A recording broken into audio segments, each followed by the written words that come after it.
Just waiting for admin to give me the link here. Okie dokie.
All right, guys. Good morning.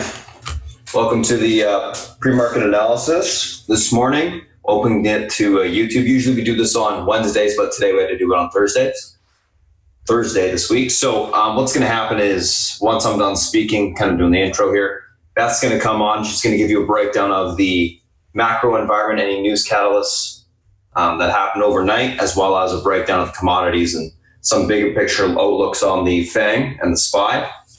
I'll come on when she's done. This is Spartan, by the way, talking. We'll go through some individual names that are gapping up, gapping down, go through the news associated with those gaps, and talk about the technicals and the levels that matter for the open. We'll build an action plan for those names, as well as go through the FANG and the SPY, do the same thing for the open. Once I'm done, South Beach will come on, give you a breakdown of the macro environment, any analyst calls he likes for the day, and then I'll come back on and we'll recap what we talked about this morning. So, without further ado, Beth, it's all yours and welcome. Thank you, my friend. Welcome. Welcome to our pre-market today. Screen share on. Lots to talk about. Something happened yesterday, aside from Netflix, obviously. But something happened in gold, and also something happened in terms of expectations. Let's talk first about what's coming out today. We got the Philly Fed Manufacturing Index. This is important to see.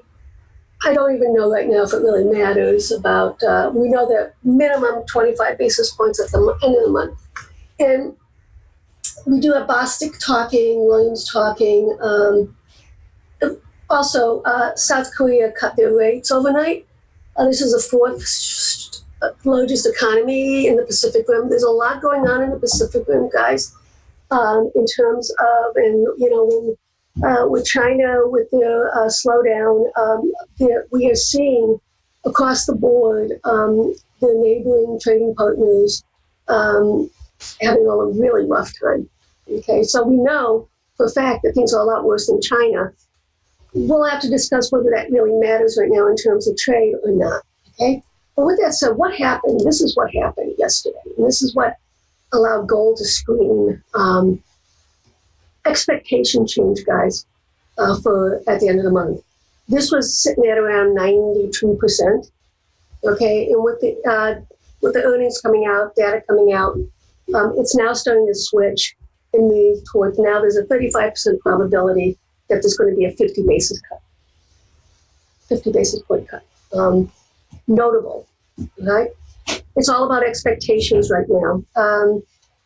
It's going to be interesting to see whether we're still in a BTFD mode with the market itself this week. I would, and I've kind of been intimating that I would think that there would be, I don't think a big sell-off, a gentle sell-off into FOMC. Okay, and then either we get a nice bounce off of that, okay, or we continue to sell off more. It's all about expectations. And as expectations start to shift to 50 basis points, the market's going to get disappointed if it doesn't happen. And, the market's never wrong. It doesn't matter. It's all about the Fed right now, what they're going to do. And they clearly, especially with the infrastructure earnings that are coming out, the rails, URI, rentals, really horrible numbers coming in. So there is a lot more softness in the underbelly of this economy. And it'll be interesting to see what happens with that. There was a nice piece that came out yesterday, one of the people that I follow, the Heisenberg, and Bank of America does a survey, a sentiment survey, and they published it last week. And he basically breaks down what they came out with. And this is the other thing about expectation. When asked, okay, going out to 2021, how many rate cuts do you expect, okay, going out to the end of 2021, 35% said 2, 50 basis points. But look at how this narrative starts to change. Okay, here's 3, here's 4, here's 5, here's 6, and here's more than 7. Okay, then and as you can see, this is the bare minimum, and then this is where expectations start to get all kinds of wonky. Right? So, and this is institutions that are reporting this. So, as a whole, as on a balance, okay, there's going to be in time a lot of room for disappointment. Right? So basically 4, and that's what I would think would be 4. But we do have outliers here, but these outliers do add up, right, to 24% as well. So it's something to keep an eye on. Here's another question. What are the risks, biggest tail risks, okay, for the economy? Obviously, trade war, no duh, okay, 22%. Monetary poly impotence. The question is, and it always does seem to be that way, the Fed, depending on their stewardship, whether they're being proactive or reactive, this Fed is obviously being reactive, not proactive. And we'll see whether that bites them in the butt or not, in terms of the type of slowdown we incur, right? With that said, let's take a peek also at gold, right? Why it's important when we do break out, especially with 52-week breakouts. You can see right here, guys. After a 52-week high breakout, right, in 6 months, up 8.1%, in 1 year, 18.5%. So this is a commodity that it's a momentum type trade. It falls under the FOMO as well. This is the kind of breakouts that you do want to buy. Right? Now, I was talking about divergence in the gold sector, and the divergence happens to come in the miners and the physical. One of them has to catch up, or one of them has to cut. Okay, if you look in terms of, let's take a peek here. If you look in terms of where we are, okay, in terms of the gold, this is the baby bull high of 2016, and clearly we are well above that, right? And that this is now the key support that this has to hold. Mm-hmm. And if you look right here, we're still triangulating. We have not broken out, guys, and there still is risk on the physical side for this to break down. Don't get me wrong. Right? But if you now look at the miners, okay, different story, right? This is the baby bull high, and you want to use GDX, guys. You don't want to do any leveraged ETF on this. You want to do the GDX. Okay, here we are. This is the baby bull high, and this is where we are. And so what we started to see, one or two things is going to happen. Okay, either the miners are going to rally and catch up, or the physical gold is going to sell off or stay still. And this is why I was discussing yesterday that you want to be long the miners right now, and you want to be short the physical gold. Right? We've reached a stage where that happens. And if you look in terms of the crude, the refiners were just basically taken to the woodshed, okay, and at lows, and yet the physical does not show that sort of weakness. So here's the crude, and now let's look at, we can look at XOP. Right? And look at where we are in XOP. Different story, right? One of these has to adjust. It either has to be the physical, okay, the crude, or these refiners, oil and gas exploration guys have to pop. So this is still going to be, the narrative is still out there, and it's going to be kind of interesting to see how this plays out. Okay. Getting back here, let's talk now about the Chinese newspapers. They haven't been updated. This is kind of funny. I like to see this. This is the state run. This is the propaganda one. This is controlled by the Chinese government. And basically, you're going to see positive spins on the economy. For me personally, I think it really, China will do whatever China needs to do for its economy. Okay, if it feels that the trade resolution is not in its best interest at this point in time, they're not going to do it. They're going to focus on their infrastructure. They're going to focus on their debt. They're going to focus on all kinds of things they can do to stimulate their economy. Right? So for them, front and center, I don't think the trade situation, the trade war is that important. It's as representation, guys, it's a very small percent of their GDP. It's a nuisance and it does affect them.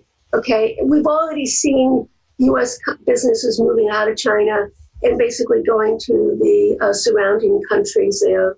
And we see that China has side-skirted the tariffs by basically setting up shadow companies in non-tariff countries and basically doing pass-throughs that way. So it's okay. Now, this is what came out on the South China Post. Basically, China's given an ultimatum to the president. Then make up your mind whether you want a trade deal or not. Okay? And the bugaboo, and this will always be the bugaboo, is that you have basically two cultures that are in conflict right now. China thinks they're doing nothing wrong, and U.S. thinks they're doing nothing right. And this is a cultural war that's going on as well as a trade war. And when you have something like this, it's very easy for both sides to dig in. And that's what we're seeing right now. I mean, China wants to be dealt with respect, et cetera, all the things that you would, someone who feels that they're being maligned would say. And conversely, someone, the administration's standpoint is very clear in this regard. Does it happen? I don't see how it can, because guys, it's the same 10% that they haven't been able to budge on for months now. It's the same 10%. And the president is going to continue to put their feet to the flame. And the Chinese don't do anything fast. Especially in this degree, they're not going to do anything fast. So it's going to be, and the market, I think, is okay with that. I think the market's already adapted and adjusted. And I think we've already seen, it filtered in. And the market's really kind of moved on to more important things, okay, which is the economy's stupid. FOMC. Which I think is the right thing to focus on right now. Okay, smart money, diamond money. I love to show you this in terms of extensions. We know that the smart money all of a sudden got some wisdom, and very quickly in the last couple weeks, would be 1 to 2 weeks, basically all the way back down here. Now we're starting to see a little bit of a topping tail here. The question is going to be, what kind of dip are we going to get? All right. A lot of it is obviously going to be dependent on earnings. Netflix, it's all about valuation with Netflix, and we can discuss that. There's lots to talk about. But the reality is smart money was laggards, dumb money was ahead of the game, and now we're reaching an inflection point. And like I say, the question is, what type of correction are we going to get? Are we going to get just a mild BTFD type thing, or are we going to get something that's more extensive? Now, don't forget, guys, it's triple witching, okay, this week. And as it turns out, there does tend to be buying on Thursday, Friday into triple witching, just so you know. That is, I mean, are the statistics high enough? Probably not, but it is something that's notable. Right. Okay, let's take a look at some of the spreads here. Gold, crude. Sideways consolidation, guys, we're pinned right now until we break down. Okay, we'll break out. It's a wide range. And the reality is you want to buy down here and you want to sell up here until we break out. When you're talking about commodities, you never anticipate or expect breakouts or breakdowns.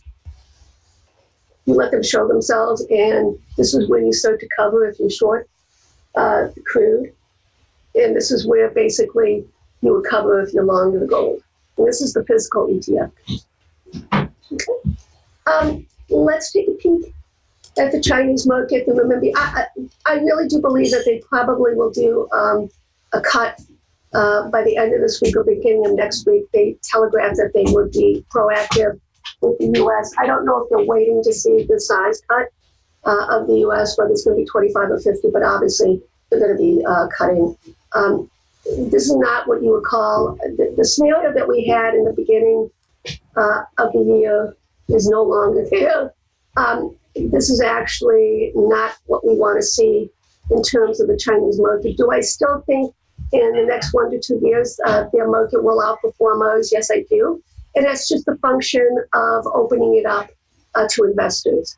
Don't forget that the MSCI is going to add the next tranche to the increase they're waiting in the Chinese market. So we'll see it's going to be mid to end of August that it happens. So we're going to start to see some nibbling coming in on the A shares, and that's where it's been reflected in FXI. So that's something we just have to keep in the back of our minds. All right. Let's take a peek here at the euro.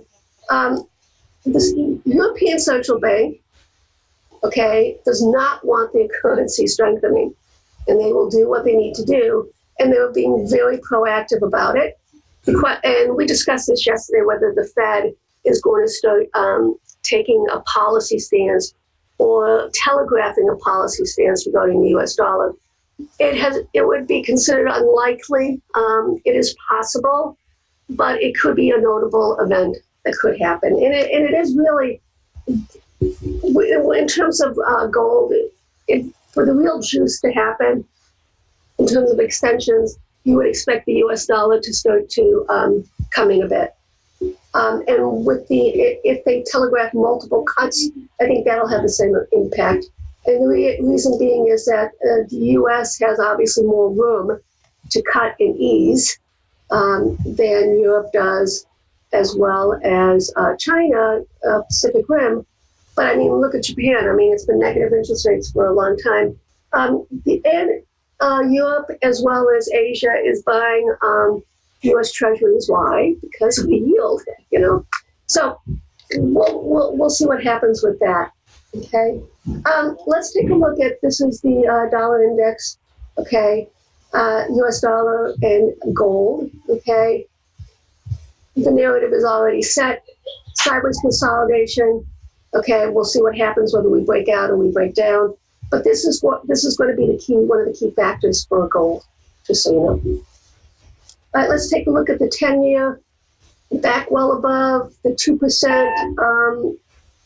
And as you can see, in the U.S. dollar here, midpoint. And here we see the commodities against the U.S. dollar. We always start to see this breakdown. Don't forget, the largest component in this is oil. we start to see this breakdown, and we have a lot more room to go on the downside here, guys, on the CRB. This is what has been set up. The dinner has been set up for us. Now it's all about the meal, right? Let's take a look at the VIX. We discussed this, and I told you the divergence in the VIX, and that the VIX is the one you look at, not the VXX. The VIX did not take out these lows. This is a major red flag. Brian and I have been pounding the table, okay, to buy volatility since last week. We saw this divergence. We did put on a volatility play as a result of that this week, and that's doing very well. And also, we told everybody, I begged everybody, any of you who have swing accounts and doing long-term trades to June 2020, January 2021, because the underlying can do nothing, and because of a volatility spike premium, okay, you can make money on it because the premium, things are going to start getting more expensive. And that's how you look at this in terms of the bigger picture. Okay, let's take a look at the put call. Okay, neutral, nothing really big going on here. Where I would think that we'll get more of a bottoming, guys, is if we start to get into this quadrant right here. Right now, it is starting to creep up a little bit, as you can see. It's going to be interesting to see how much protection the market is going to put on. I actually think the market won't put on as much protection as one thinks going into the FOMC. And right as of today, I only saw 2 put sweeps going through, 3 put sweeps going through that would be of interest to me that looked like protection. And that was the XLP, XLY, and the QQQ. And I did follow those 3. I'm only in the XLY right now, but I will probably be looking, if I see some more sweeps coming in terms of those ETFs, I will start to buy them. And the reason being is that's institutional protection going on, and that's like smart money. That's like somebody who plays in the VXX or VIX that we follow, them putting on protection. We tend to follow it because they tend to be very good at seeing market turns. It's still, however, guys, the question right now is whether this is a BTFD moment. I'm leaning towards yes, it is. I don't think, look, there's no real technical damage that's being done right now. Obviously, with Netflix, that's a different situation. But as a whole, it's earnings season. We're going to get these types of moves. So, I'm just not seeing a rush to for the market as a whole starting to collapse. Let's take a look at the futures mini. Still holding up, even within this. Let's see if it breaks down. Obviously, because of, and we're going to focus mainly just on this move that happened from June up. Okay, we're not looking at the bigger move. We really can't see, but to me, this is a topping formation, and I've kind of intimated it. I felt that we were getting into a topping formation here, and it's across the board. And you'll see double top, but until we start to break these support levels, you can't get ahead of your skis right now, right? Because until, and this is, similar to what when you trade in commodities, you can't anticipate a break of support, right? Until that is broken, basically that's a buying opportunity, and it's a low risk setup for you. Okay, so that's where we are in terms of the S&P. And the thing that really bugged me the most when we discussed it was the S&P was leading, and the Nasdaq was lagging. Not what you want to see. Let's quickly go through some ETFs. I'm going to let Spartan drive the bus in terms of on the micro. Triple top here, double top, but we also have sideways consolidation. And you'll see that this is the narrative right now. The market doesn't know what it wants to do, but it will be actionable once we either break out or we break down. And I'll be all over that one. XLK, guys, this is the ETF you want to do for Microsoft if you're so inclined. It's the cheapest way to play Microsoft earnings. It has the largest percentage holding in it. Notable. Okay, so we got a red weekly candle. Still looking bullish. There's nothing here that says until we actually start to break these weekly uptrend lines, you're still in the ETFD mode. Okay, XLY, that's the way, and if you want to, if you're so inclined to play Amazon, this is the ETF you would use. I'm already in the XLY puts. I'm going to be looking to get into some XLY calls. I'll just put a bid out there, see what happens. I would not be surprised to see Amazon trending lower gently, nothing big, guys, into earnings. And then I think we're going to have potential rather low just rally. On the whole, XLY basically moves $2 to $4 off of Amazon on earnings. Let's take a look at XLU, and then I will pass it on to my friend. Sideways consolidation, let's see what happens with this. What we have to watch, and South Beach is so brilliant with, is risk on versus risk off type trades right now. Whether he's starting to see like consumer durables, consumer staples, whether he's seeing some rotation going into that or out of that, okay, that would be notable. Like I said, I saw unusual put buying on that, and I am focusing right now on the ETFs because it does give me a bigger, broader picture of the market as a whole in terms of, especially in earnings times, guys, it's singular charts. So it's all about the technicals right now. Okay. With that said, my time is up. Welcome once again. Spartan, are you ready? Yep, I'm ready. All right, guys, just give me one sec.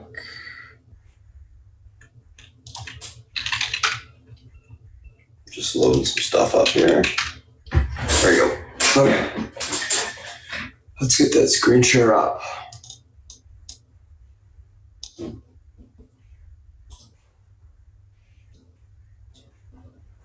All right, guys, morning. So, guys, if you're new to chat in today, I'll post the Discord link after we're done this Zoom stream. Let's take a look at kind of what we got going on this morning. So today, a couple different names that we're looking at. Pre-market tickers on watch: ASML, NVS, UNP, Netflix, PMSP, or SAP. One thing that we do every single morning, guys, for new is we do a breakdown of the names that are gapping up, gapping down. We chart everything out, post those charts for the spot, the FANG, and then as well as the individual names right up the action plan after we've charted them out, so that everyone has a plan on the open of what to obviously go attack.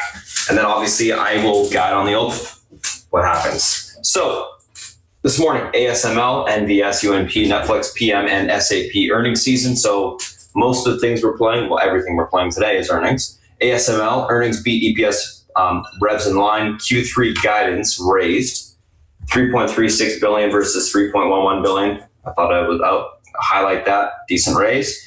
NVS earnings beat and earnings beat EPS and revs, so that's good. UNP mixed earnings, mixed positive, EPS beat and revenue in line, Q2 guidance in line, positive, up on that. Netflix earnings in line, EPS beat and rev in line. Basically for Netflix, earnings weren't bad, but subscriber numbers that they estimated they were going to be at were 5 million versus 2.7. That's what Netflix moves on, and it missed quite a bit. So they're down on that. PM, earnings beat EPS and revenue, 2019 guidance up. PM actually had great earnings. So that's an interesting one. Philip Morris, tobacco company. SAP, earnings in line, negative, miss. EPS and rev in line. So SAP is down on that. So let's take a look at these names from a technical standpoint intraday and look at the levels that will matter. First two we'll look at are ASML and NVS. So both of these names gapping up on solid earnings. Let's take a look at kind of where these things have room to. Obviously ASML getting close, breaking all-time highs, I should say, gapping up above that level. And let's take a look at kind of where the next area of resistance would be. So I'm just going to do a couple Fibonacci extensions so we can nail this down.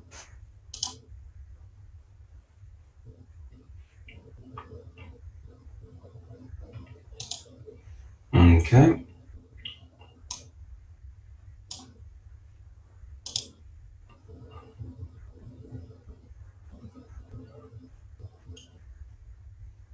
Supports.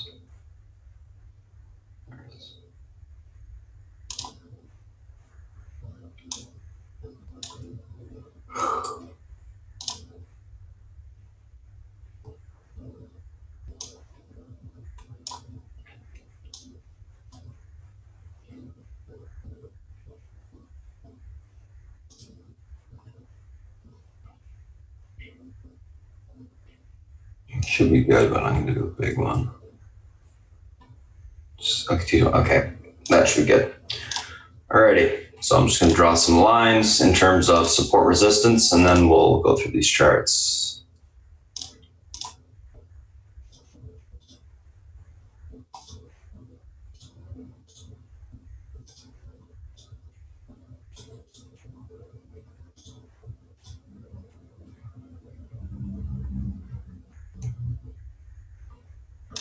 Do 2166.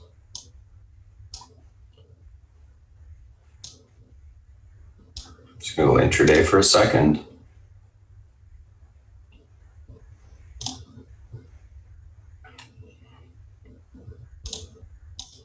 Do 24. Do 2166, 219, bottom end support.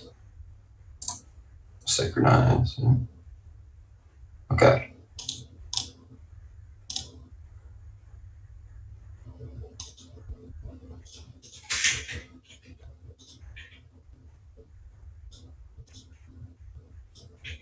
There we go. So 332 is the upper end. Okay, so where do we got going on? What do we got going on this one today? So a couple different levels we're looking at. 224 is going to be the pivot point to the upside today, right here. Pivot point, what is that? That's a strong support or resistance level that will give the stock direction one way or the other. If it gets crossed to the downside, point of least resistance becomes downwards, and it's going to head lower. Most likely, 224 crosses to the upside, point of least resistance is to the upside. It's going to have more room to go higher. So it's a big support or resistance level where there's a lot of room after that level. 224 breaks to the upside. It's going to have room to 327.64 to 332, which I haven't drawn on yet. To the upside. If this level is unable to hold, look for a pullback on ASML towards 221.68. We break back below that level. We break back below all-time highs. We will pull towards 219.73 to the downside. Overall, on this name, leaning bullish. Things that break out to all-time highs typically go higher because there's not really any resistance above them. So I think we can get continuation to the upside on momentum. Nice range break on the daily there. Let's take a look at the next one, which is the NVS. So gorgeous chart. Obviously, you can see it's a big earnings came out, big flag break through those earnings. We're at the 95 level to the upside.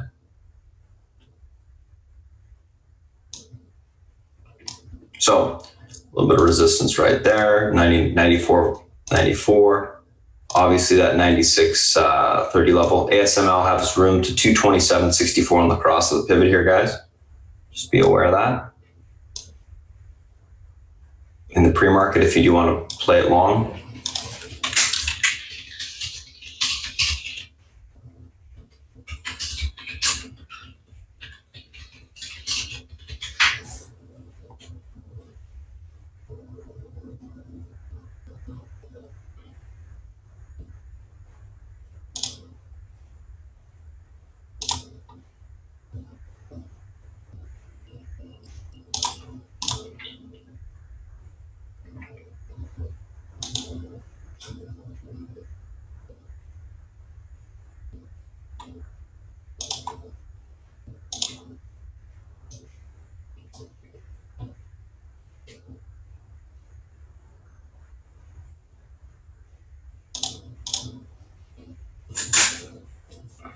Alrighty, so let's take a look at kind of what we got going on in the stock this morning.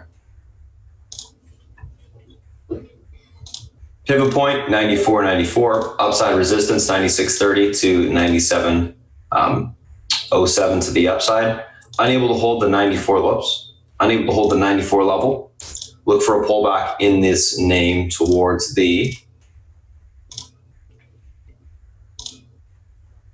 93.87 to the downside. That breaks. We're going to see it around the 92 area. So 94.94 is the pivot point. Overall on this name, leaning bullish. Looking for continuation to the upside and then topping to take it short. I think it's gapped up quite a bit. I think there's a lot of resistance above it. So I'd like to see some continuation this morning into that resistance and then some topping to take it short. So that's what I'd be looking for there. So let's take a screenshot of this and move on to the next two.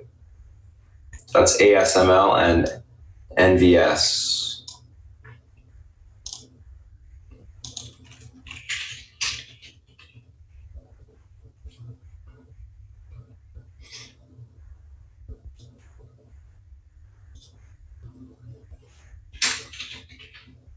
Netflix.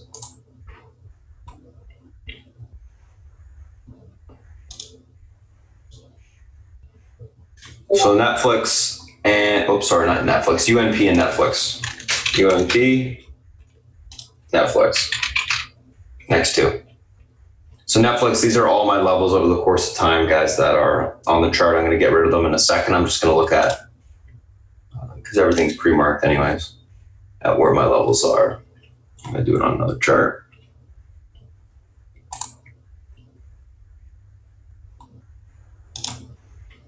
So, okay, so obviously pivot, 323.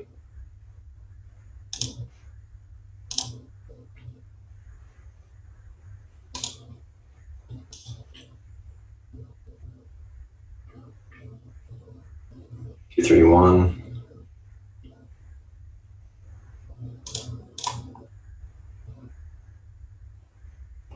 336.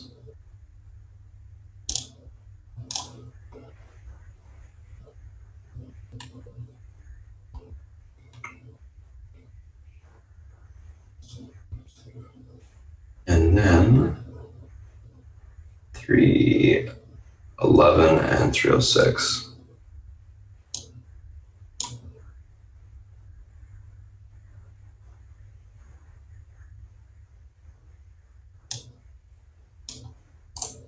All right. So I'll show you the Netflix in a second. We'll do UNP and then I'll bring up my other chart where I'm charting this right now.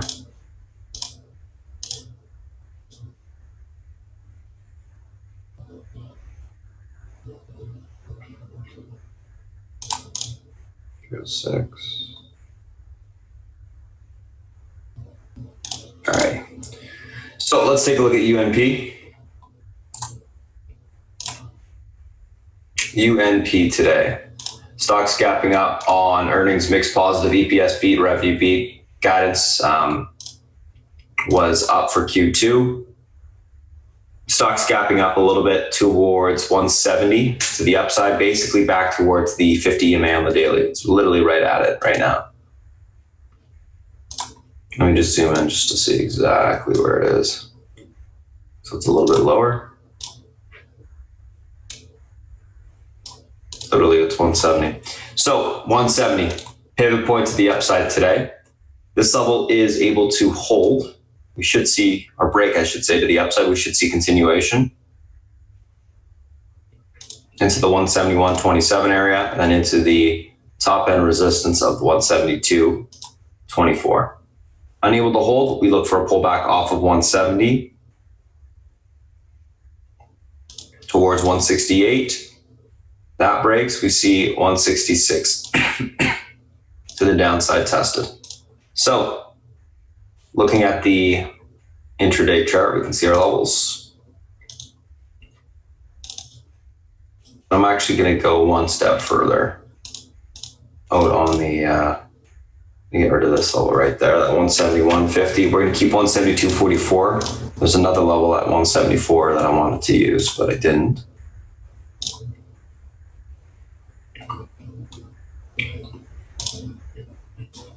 $174.80.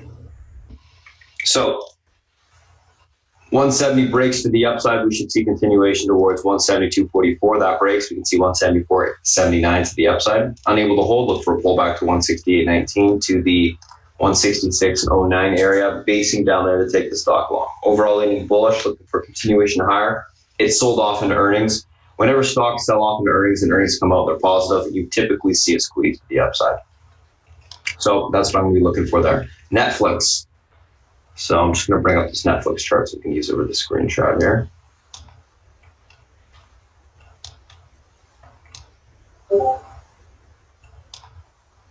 Netflix, what's going on here? Pivot point to the upside is going to be let's just do this. Pivot point is going to be the 323.53 level. This level holds. We should see continuation towards 331.18, 336.21 on a bounce. I will be looking for topping on Netflix's bounce to take it back down. If it's unable to hold the pivot, look for a pullback to 317.69. That level breaks, we can sell off 310.78 to 306 to the downside. I am leaning bearish on Netflix. Typically what happens though, guys, when these stocks, these big names, they get their move in the after hours, the volatility is quite a bit less during the day. If you guys swung options, any of those put spreads on Netflix, I'd get out of them right on the open, guys, when the premiums are going to be juiced. And then, if it gets, obviously it bounces, you can get back into something for the end of the week, but you would want to sell into that those premiums this morning. So that's UNP and Netflix. Let's take a look at the next two. I'm just going to move this chart back.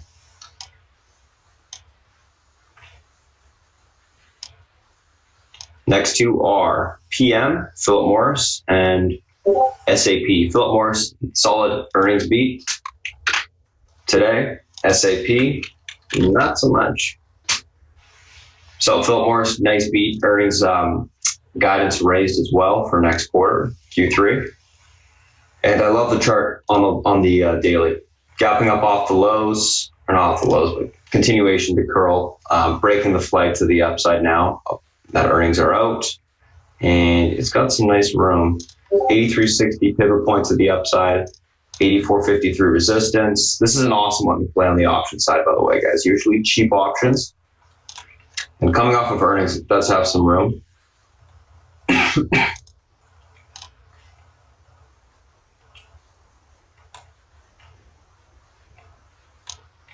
82, I just need one more level. There it is. 81.57, doubt it falls back there, but let's take a look at the intraday chart. So we got a nice gap up after the flag break, obviously. If we're looking at the technicals, it's a continuation pattern to the upside. 83.60 pivot point to the upside. If you hold this area, we're going to 84.54, then into the 85.80 area, which we can't see just because it's so far away. If 83.58 is unable to hold, we look for a pullback to 82.61. If that breaks, 81.58, basing there to take the stock long. Opportunity, any sort of pullback, in my opinion, to grab some out of the money calls on the name, maybe going out a week, 2 weeks. We should see continuation on this thing to the upside. It's nice earnings. I like the chart. So as long as it can hold the pivot, we can see continuation higher. If it's unable to hold, wait for that pullback and then grab the name long. I think that's the best way to do it. SAP. So SAP, obviously gapping down on their bad earnings. 125 is where we're gapping down to.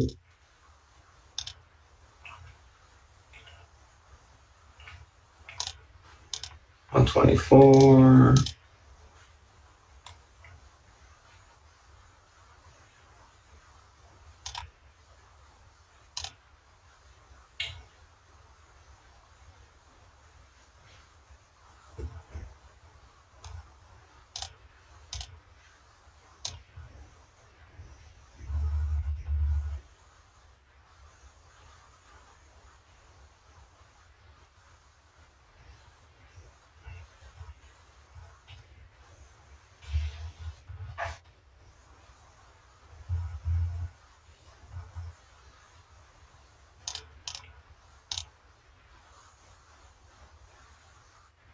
Alrighty, intraday chart. Oh, it didn't save my top end level. One sec. No, 129. It's not, for some reason, it's not showing up. So I got to draw it again, I guess. 129. Okay, so interesting levels on this one. Pivot point is 124.35.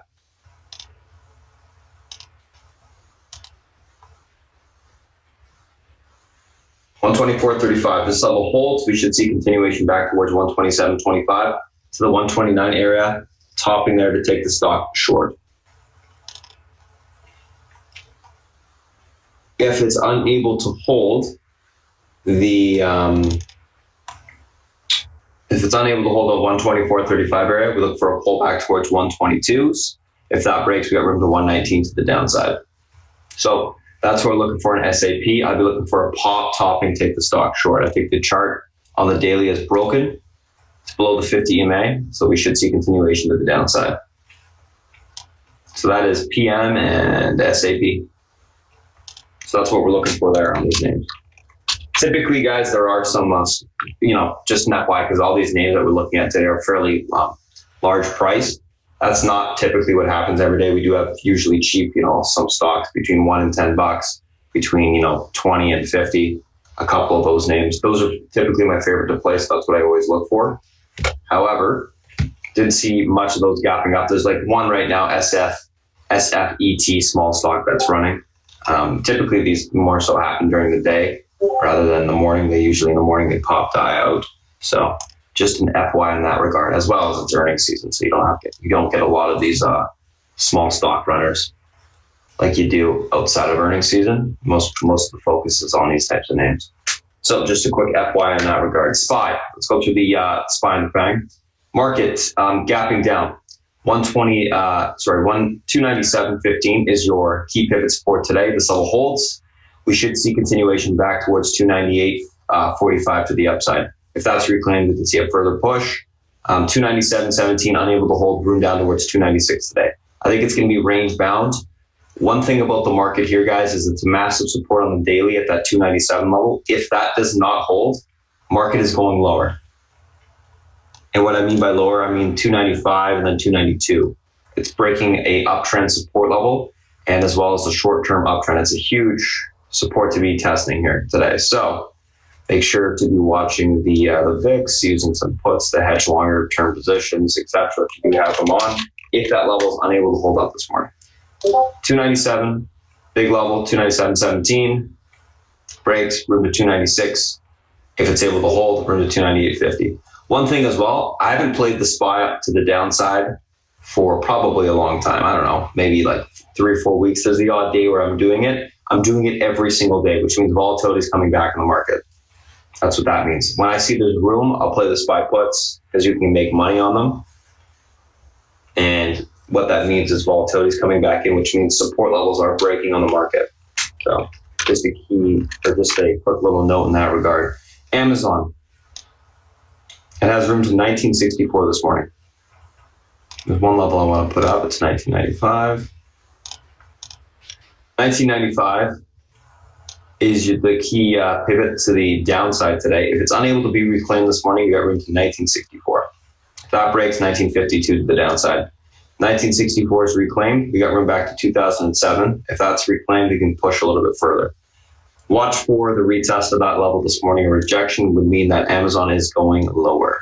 I agree with Beth. She thinks that Amazon's going to sell off into the earnings. I think so too. It broke the consolidative bullish pattern to the upside.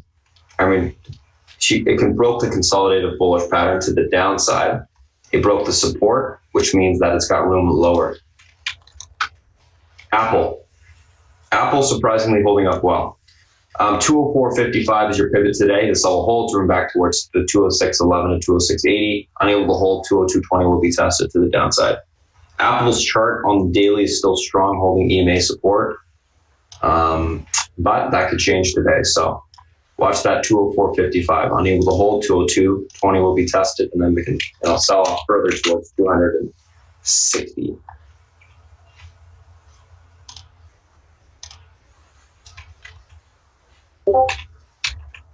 Netflix, we did. Facebook, and then Google, and I'll pass it to South Beach.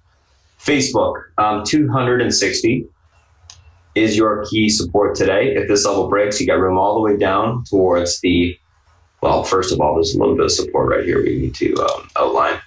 You got room towards 199.20. That gets taken out. 196.35. So you're going to have some more room for continuation lower. And there's actually one for you guys. CODX, small stock. I can go through that for you. 199.20 breaks, room towards 196.35 to the downside. If 260 holds, we can push back into the 204 level to the upside. So worth watching there in that regard. Let's take a screenshot of that and move on to the next,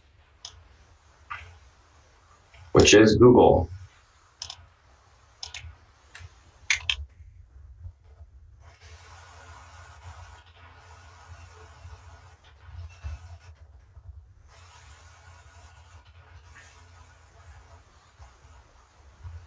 So Google 144 is your pivot support today. This level breaks, you got room towards 1136. 1144 holds, look for a reclaim of 1148, and we'll have room to push towards 1153 to the upside. 1144 big level. It's kind of stuck in a tight little range here, so worth noting.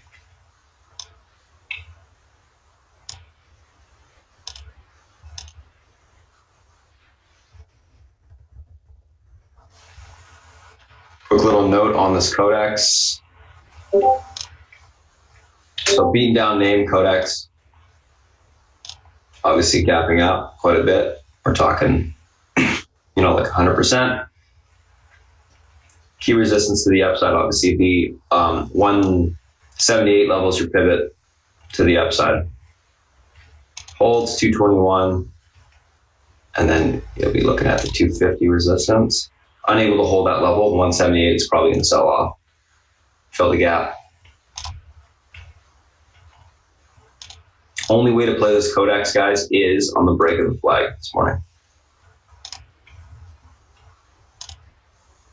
One second, I'm just going to readjust this, and I'll draw the flag again.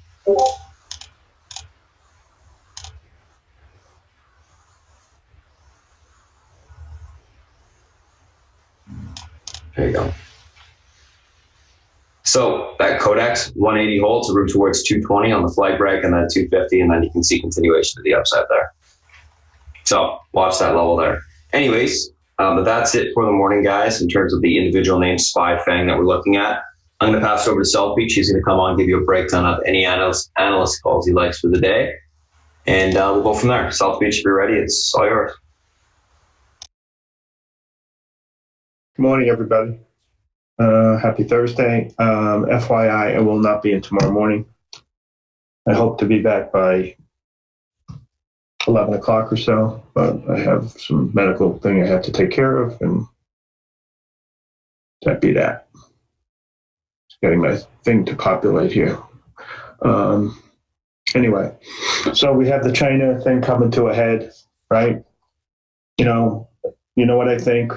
I think the Chinese are trying to wait out the president. I also think, look, they got 1.4 billion people over there. Okay, that's about 4.5 times the size of the U.S. That's a lot of people they have to put to work. Okay, they're not in the business of making nice to us so our economy's humming at the expense of their jobs. Okay, they need people to get up in the morning and have a place to go to work. If they don't, the people who are in charge are going to get kicked out. So it's really tough to see how they're going to make a deal with us, but we'll see. Okay, stranger things have happened. Their economy is slowing down quickly. They may decide that they're better off in the sandbox with us than not with us, but I still think they're going to try to kick the can down the road. Bond market is fairly muted this morning. The only thing that's notable is Italy, and Italy's not really worth talking about. German rates are down a little bit. The yield curve is back to, it's not even inverted. It's just flat, okay? Yesterday was a pretty interesting day, okay? And it all happened because of the CSX earnings, right? People said to themselves when they saw that the numbers were so bad that Powell's testimony saying he sees weakness in the economy, and everybody's scratching their head, what weakness do you see? And when CSX, a early cycle company, said missed, everybody, came to the same conclusion that, this economy is a lot weaker than expectations, and there's going to be more rate cuts than we initially thought. And then they thought 2 coming up versus 1, et cetera, et cetera. And you had that weakness in the S&P, right? Okay, so that was yesterday. Just a quick recap. I have been telling you guys that I didn't like the action in the cyclical stocks, and I think cyclical earnings were going to be weak for the quarter. Well, sure, they were going to be weak for the quarter, okay? You had the biggest buyer out there saying, slowing down. And the second biggest buyer, Euro, that's China. And the second biggest buyer, the Euro market, their economy is slowing down. So, hell, the industrial companies sell 50% of their stuff to these guys. And so what do you expect, right? Of course they're going to miss. I mean, really? I mean, that's something new. So anyway, only the really adept cyclical companies can figure out a way to make money in this. And I've been telling you my favorite, of course, and everybody's favorite is Danaher. They're just an amazing company with incredible management, and they came in with a good number today, which is really not surprising because I don't know how they do it, but they do it. So UNP is the big number today, in my opinion. And the truth is it wasn't too bad, Let's see if it can hold up here, but it should give a little bit of bid to the cyclical stocks, okay? That's what I'm thinking. URI is down a bunch. Quite frankly, I don't think the number was that bad. They lowered the top end of the guidance, and to be down $8 on that, I thought that was a little drastic. But it is what it is. The market's always right. So let's see what happens with that. So what do I think today? I think people are pretty nervous.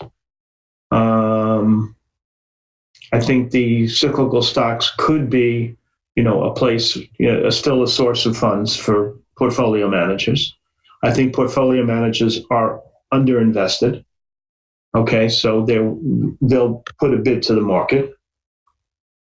Excuse me a second. And so I'm searching for groups that I want to trade this morning. I think consumer non-durables and drug stocks and utilities should have a bid to them because people think rates are going lower than they did a few days ago. Okay, so things with higher dividends should have good bids to them. So those are the groups that should be okay. And the weakness should be companies that need global growth. Okay. So yesterday we did see strength in organic companies that have organic growth. Those are generally tech companies, the names, the high flyers. We'll see what happens with that. But like I said, utilities, consumer non-durables, PM had a good number, consumer non-durable company. So I think those will have good bid. Novartis, another drug stock, good dividend, had good numbers, et cetera, et cetera. Those are the stocks that should hold up the best. All right. Banks are kind of sort of not interesting to me. And I think of them as a source of funds. The only company that I've hated and I'm starting to warm up to is Bank of New York. And in fact, Keith Brouette went from a sell to an equal weight.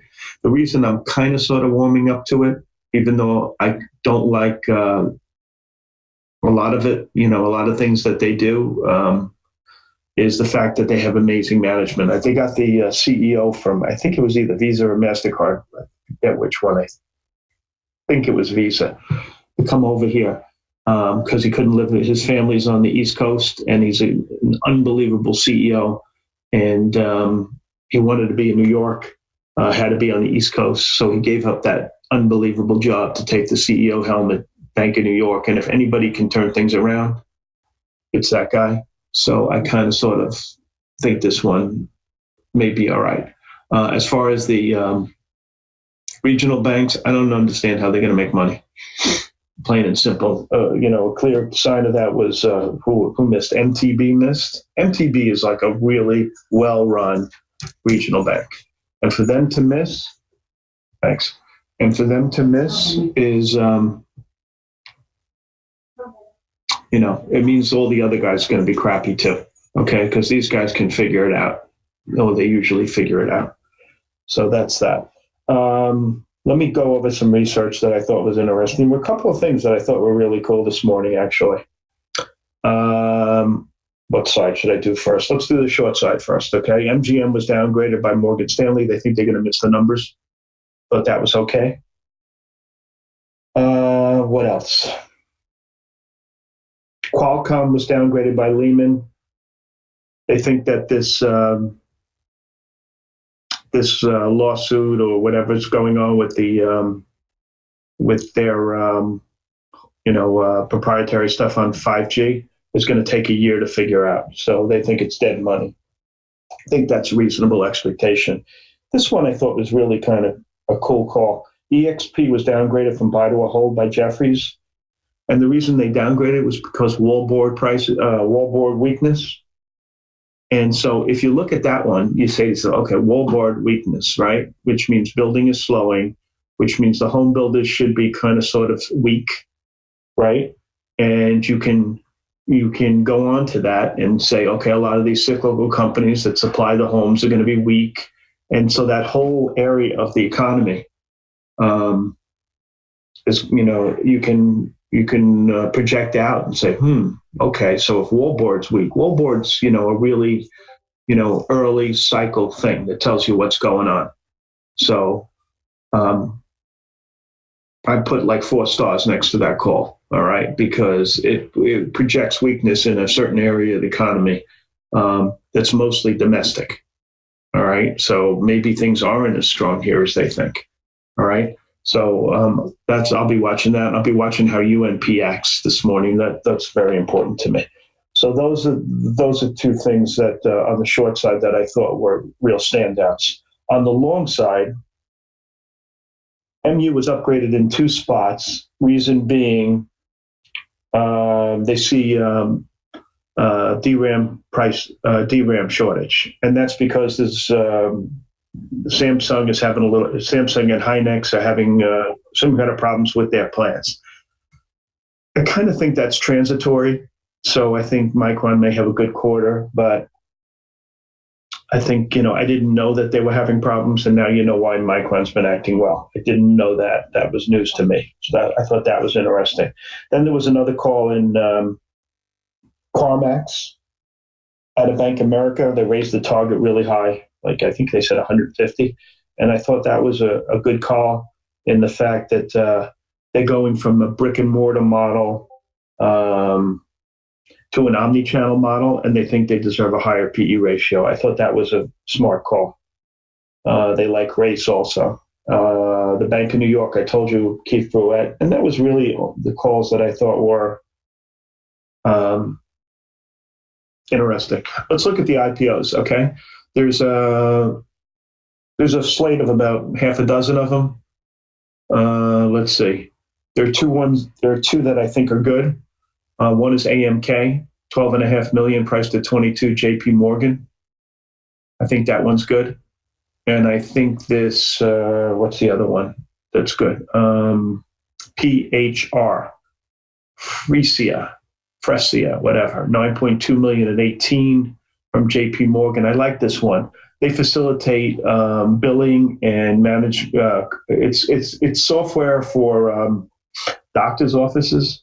They facilitate processing and payments and stuff like that. And it looks to me like a pretty, these software companies just tend to go because their margins are so great. I think this one's neat too. PHR is the symbol. JP Morgan, yeah, I like that one. And there were a few others that didn't turn me on. Fulcrum, Therapeutics, GenMac, no good. Mirum didn't do anything for me. Owl Rock, same, doesn't turn me on. There's a good one coming tomorrow because I'm not going to be on, so I'll tell you in advance. This Medallia, I like. All right. This is a good one. Symbol's going to be MDLA. Hopefully I'll be back before it opens. So that's that. What else? Okay. Positions. Let's go over positions. I kept it pretty light overnight. I covered most of my cyclical stocks. I wanted to see what happened with UNP. I covered all my rails and stuff like that. So let's see what I got. I was short a bunch of SPYs to protect, basically, so I was dollar neutral in anything that I was long. And I just have like MDT calls. I have some Marvell calls. I had SBLK. FedEx, I balanced that out. Boeing, I'm still long, but I shorted against the box in both Boeing on the bell. FedEx, I shorted in the morning against the box. I'm still short against the box. I'd like to see it come in a couple of bucks and lift the short side off. I got some TW. I have some UTEX.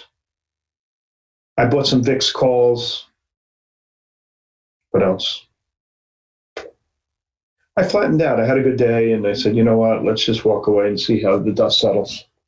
I think I'm going to watch that level that Spartan was talking about, 297 on the S&P.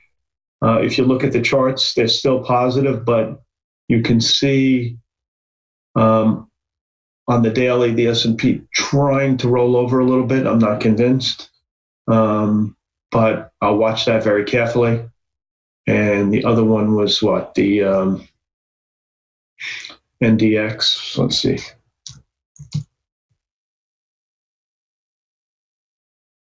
Hold on a second. Look at the Qs.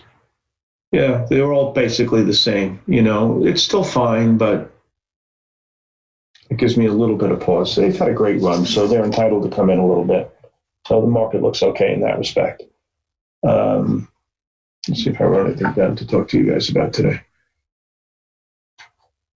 Okay, so also everybody's positive on Netflix this morning, pretty much across the board. They say basically they're all saying the same thing. These guys basically miss one time a year by a lot. And that's been for the last 4 years. This is nothing new, et cetera, et cetera, et cetera. I don't know. Maybe they're right. All I know is this. One of the best trades I had ever was shorting Fossil when Apple Watch came out. Why? Because I didn't know what Apple's market share would be. I knew it would be more than zero.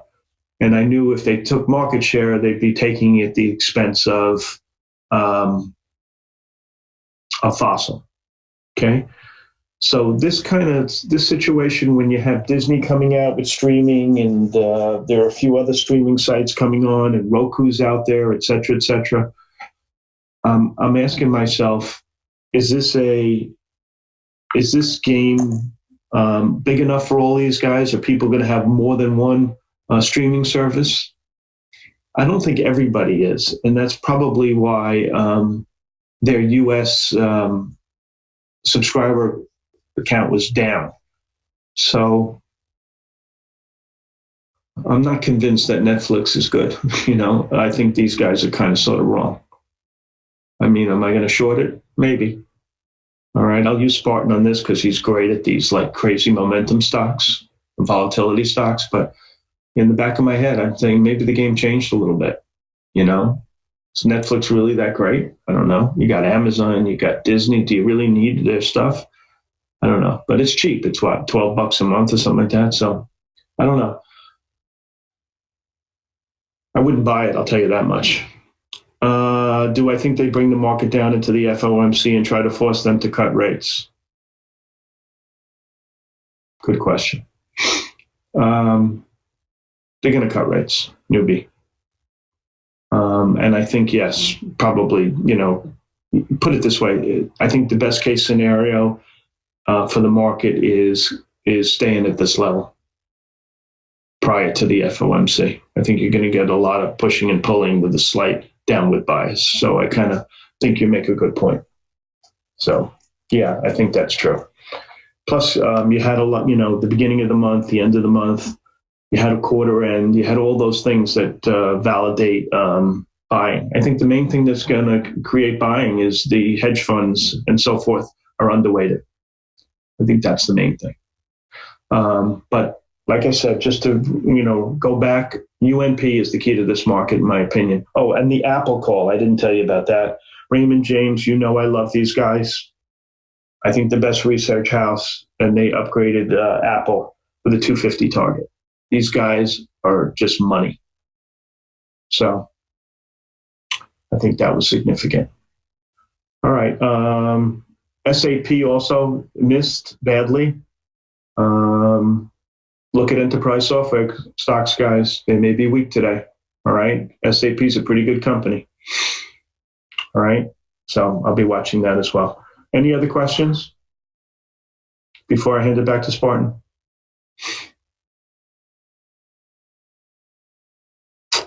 Okay. Spartan, you ready to roll, bud? Can you give me 30 seconds? Sure. Come on. No one wants to talk about anything? S&Ps are starting to weaken a little What more. do you think of Philip Morris? What do I think of Philip Morris? I think it's a buy. I mean, I think why buy Philip Morris when you can buy MO, Altria? They're exactly the same. Right? Exactly the same. So I like MO, not so much PM. Okay? And Imperial Brands is up big in Europe as well. That's another stock in this, and as is British Tobacco, another company in this group. So I like Philip Morris. If you look at how Europe did today, which was interesting, the stocks that did well were stocks with high dividends. So it kind of reiterated what I said, that drug stocks and utilities and so forth should have bids to them. Okay. MO is the poster boy for consumer non-durables. So they should be good. Awesome. I don't have, Roku's not my thing. Spartan and Beth have been right on this stock. I think Spartan really. That's been his name, but I could be wrong. But I'm going to leave that to him. I think that's more in line with what he's thinking than what I'm thinking. And so I don't like to give opinions when a guy keeps being right in the name. So ask him. And what else? That's really it, guys. Okay. I watched that 297 level really hard. So I watched that in the S&Ps. Okay. For sure. All right, Spartan. All right. Cool. Thanks, everybody. And if I have anything worthwhile, I'll let you know. All right, South Beach, thank you so much. Guys, what's going on? Let's do a quick little recap of what we're talking about this morning. So if you're just joining us on the stream, we go over the pre-market tickers in the morning. Individual names we're looking at, news associated with the gap up, gap downs, as well as the SPY, FANG, and the individual names write up an action plan for them. So this is the action plan itself.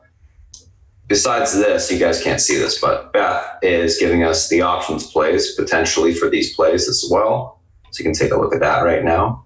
I'll keep that up as I read the news associated with the gap up, gap downs. So a couple of things that we're looking at this morning.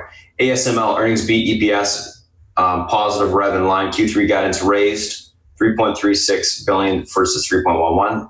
NVS earnings beat, EPS and revs. UNP mixed earnings, mixed positive earnings. EPS beat and revenue in line. Q2 guidance in line positive, which is why it's up. Netflix earnings in line, EPS beat, rev in line. Q3 guidance in line. Subscriber numbers missed, estimates 2.7 million versus 5 million expected. So that's why they're down. Philip Morris earnings beat, EPS and rev. 2019 guidance up. SAP earnings in line negative. Miss of EPS and rev in line. So let's take a look at what these names look like from an individual standpoint and go from there. Do a quick little recap. So first two we're going to start with are the ASML and NVS. So ASML, 224, your pivot point to the upside today. Pivot point, strong support or resistance level. That's going to give you continuation if it's crossed one way or the other, up or down.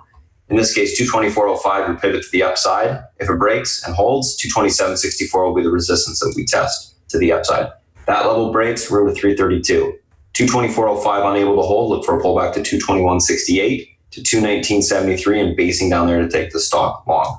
124.35 is the pivot point on NVS is the next one. Varus 94.94 pivot to the upside today. This level holds, room to 94 or 96.30 to the upside. That breaks, we can see 97.07 and continuation higher. 94 is unable to hold. Look for a pullback to 93.87 support. If that breaks, 92.92. Wow, these are kind of cool numbers, I guess, today for support resistance. And look for basing down there to take the stock long. So look, on this one, I'd be looking for a pullback basing, take the stock long. I think that's the best way to play it. But we'll see what it does on the open. Breaks out, it breaks out. UNP and Netflix. UMP, 170, pivot to the upside today. 170 breaks, room to 172.44. If that gets taken out, 174.79. This is a beaten down name to earnings, so I will be looking at that pivot cross to the upside. I do think there's potential for some nice continuation higher. 170 unable to hold, room towards 168.19 to the downside. If this level breaks, 166.09 will be tested. So they'll have some room lower there. Netflix, the pivot point is 322.65. Let me just show you my actual other chart. Netflix, 323.53, sorry, is the pivot to the upside today. This level holds, room to 331.18, breaks, 336.21 to the upside will be tested. Unable to hold 323.53, look for a retest of 317.69. If that support breaks, we got room towards 310 to 306, sorry, 311 to 306. We can look for basing down there to take the stock long. Leaning bearish on Netflix, looking for a continuation lower. It did break out of a 7-month range to the downside, so I think we can see some continuation lower. RAF just gave us an alert on IVAC, received 40 million contract. I'll just show you the news right there. Boom. So they're pushing up on that, IVAC.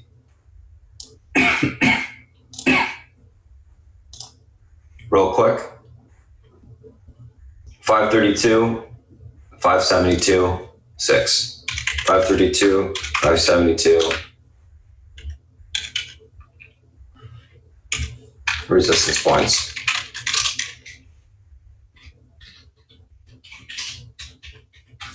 Alrighty. So that's your resistance for IVAC if you're going to be playing that. 532 key level to break and hold above. You can see it got rejected there already.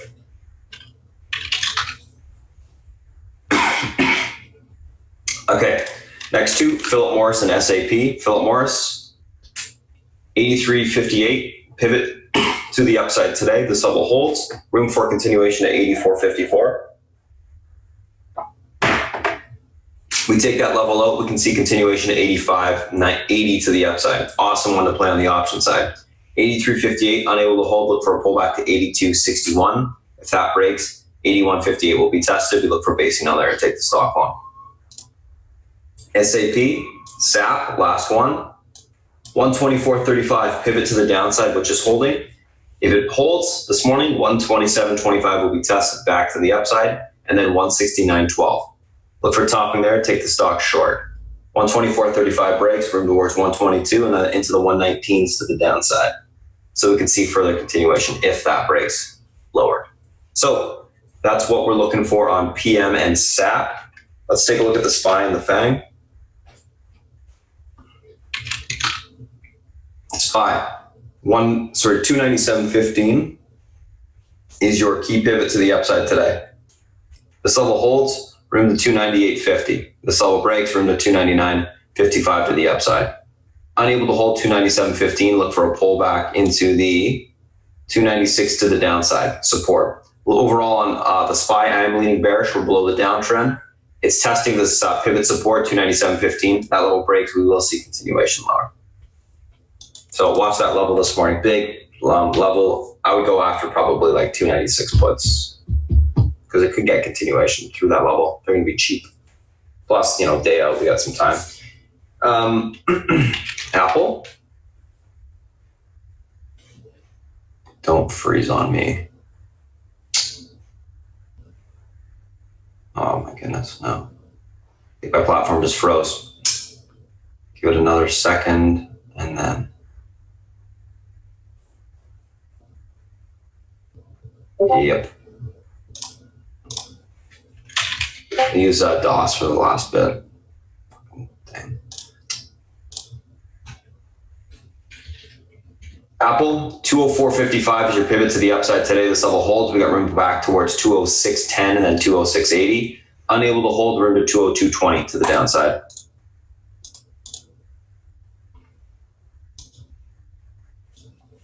Amazon. So key level of support is 1995. If this level is reclaimed, we've got room towards 207 to the upside.